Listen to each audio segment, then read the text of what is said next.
Sabe qual é o maior sinal de que você chegou no fundo do poço como escritor ou desenhista? Quando você começa a copiar a você mesmo.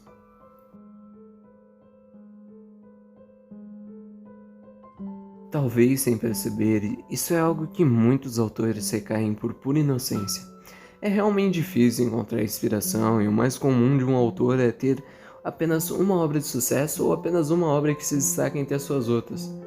Quantos autores você consegue pensar que, assim como Togashi ou Rumiko Takahashi, criadora de Inuyasha e Rama, a terem feito 2 mundiais, a terem 2 obras de igual sucesso?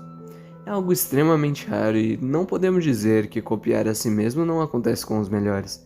Vejamos o caso do próprio Tsugumi Ohba, criador de um dos maiores clássicos e melhores animes de todos os tempos, Death Note, que criou há alguns anos atrás um mangá chamado Platinum End. Sua história consiste em: Mirai Kakehashi é um jovem estudante farto de uma vida de abusos por parte de seus tios e primos, que o criaram desde a morte de seus pais num misterioso acidente. No entanto, quando tenta se atirar do prédio, é salvo por um anjo chamado Nase, que lhe conta que é o seu anjo da guarda e que sabe tudo sobre a sua vida. Ao saber por Nase que seus pais adotivos são responsáveis pelo acidente que vitimou seus pais e irmãos, Mirai usa os seus poderes que ela lhe concedeu para os enfrentar e saber a verdade. Contudo, as provações de Mirai estão apenas a começar, pois Nase lhe conta que Deus irá aposentar em 999 dias e que 13 candidatos foram selecionados para o substituir, incluindo o próprio Mirai. Entre os candidatos há alguns capazes de fazer seja o que for para ganhar, incluindo matar inocentes ou outros candidatos. O personagem principal é um gênio farto da vida que é guiado por uma força sobrenatural e dado um grande poder. Ambos os protagonistas aparentemente encontram-se no caminho de se tornar uma divindade. As semelhanças entre Light Yagami e o protagonista de Platinum End são indiscutíveis. E além disso, se eu fosse falar no design de personagens, isso ficaria ainda mais evidente. Mas não é somente Platinum End em que isso aconteceu. Podemos citar o exemplo de Samurai 8 do Kishimoto, que acabou sendo absolutamente tudo que o Kishimoto tentou fazer com o final de Naruto: espadachins e seres no espaço. O próprio Hashimaru, protagonista de Samurai 8, é uma versão do próprio Naruto. Sem nem dizer que o primeiro capítulo também é uma cópia do capítulo 1 de Naruto, cheio de clichês que já vimos em outros shonens, piorando inteiramente o que é o material no qual o Kishimoto se inspirou dele mesmo. Mas é claro, não é por ser uma autocópia que o anime será necessariamente ruim. Existe sempre uma forma de inovar utilizando os mesmos conceitos.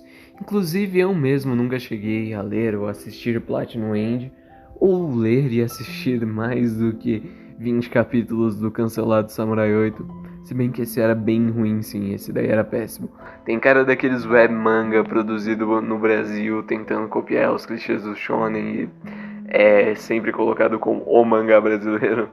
Eu só queria citar isso rapidamente, enfim. Isso não necessariamente acontece só em outra obra do autor, também pode acontecer dentro de um mesmo anime, como por exemplo Akira Toriyama, que desde o final do Z literalmente não consegue criar nada de novo no Super que não seja derivativo de algo que ele já fez no passado. Com raras exceções, como Instinto Superior, existe durante grande parte do anime e manga transformações que são apenas recolors de transformações passadas, sem contar nos novos personagens e vilões que sempre entram no mesmo arquétipo de personalidade. O vilão da principal saga do Super era outro clone do Goku, como Thales e entre outros que nós vemos aí em diversos fanfics na internet. E antes do fim do anime, até as próprias ideias dos arcos eram recicladas uma das outras. Se pegarmos a estrutura do Z e do anime do Super, é a mesma coisa, só que pior. Temos o inimigo chegando do espaço expandindo o universo da série, depois temos o Freeza, o Trunks voltando do futuro para avisar sobre uma ameaça e termina com um torneio, só que dessa vez não é interrompido. Como não sou um artista, não posso dar uma solução a nível de desenho. Mas quando começamos a tratar sobre escritura, meu amigo, a melhor forma de lidar com esse bloqueio criativo é experimentar com outros tipos de obras, gêneros, temas, nunca se conformar ou ficar preso ao passado.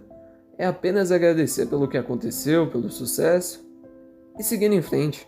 Foi assim que o Togashi passou de Yu Yu Hakusho para Hunter x Hunter, e é assim que você vai conseguir deixar de ser uma cópia de você mesmo.